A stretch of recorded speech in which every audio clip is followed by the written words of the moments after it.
أعوذ بالله من الشيطان الرجيم بسم الله الرحمن الرحيم لا حول ولا قوة إلا بالله العلي العظيم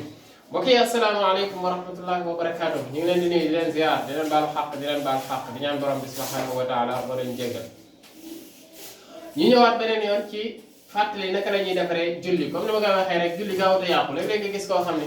day julli am benn problème bu ndaw rek mu seulement daal di kàmbaraat déedéet julli daanaka lu xew ci julli gi rek lu yu bëri yu xew ci julli gi rek mën nañu koo defaraat am na nañu ko war a mën a defaree loolu tax ñuy ñëw di def vidéo yi nga xam ne moom la ñuy def tey rek ñu ñëw ci ki nga xam ne dafa fàtte ñaari sujjóot tey xam naa ni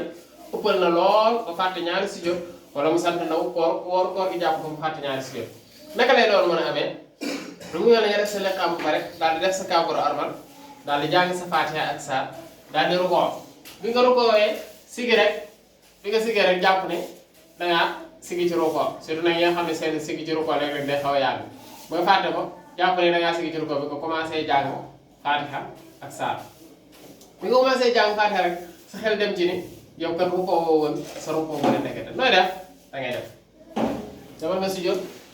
léegi daal di dem def sa sujjóot bi defaat sujjóot siggi daal di defaat deuxième sujjóot bi daal di siggi jóg taxaw daal di siggi jóg taxaw kon fi nga siggee fi nga rukoowee nga siggi dangaa fàtte tey ñaari sujjóot bi nga fàttee ñaari sujjóot naka ngay def da ngay dem direct daal di koy def sujjóot bi parce que bu njëkk ba ma la waxoon mooy benn sujjóot la bii ñaari sujjóot la bii tamit noo koy def rek soo paree da ngay sujjóot ba'da salaam maanaam ginnaaw bi nga julli gi matee da ngay taaya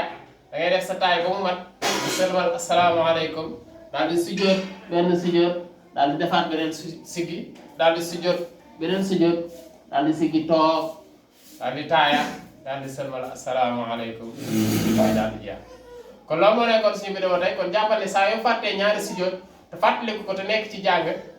nga jàng yaa ngi ci faatixa bi daanu na nga fàttaliku ko rek wala yaa ngi si faatixa bi daanu na sax ba ci yaa ngi si saar bi nga fàttaliku ko rek demal nga def ñaari sujjóot yi soo paree nga àggale julli gi soo paree daal di sujjóotu ku yokk ci julli gi kon loolu moo nekkoon suñu vidéo tey ngeen wax ngeen partagé tey aimé wax nañ toujours ad-daallu alal xayri ka faa'ilihi kii def lu baax ak ki koy siiwal ñoo bokk yem ci tuyaaba ñam asalaamaaleykum wa rahmatullahi taala wa barakaatu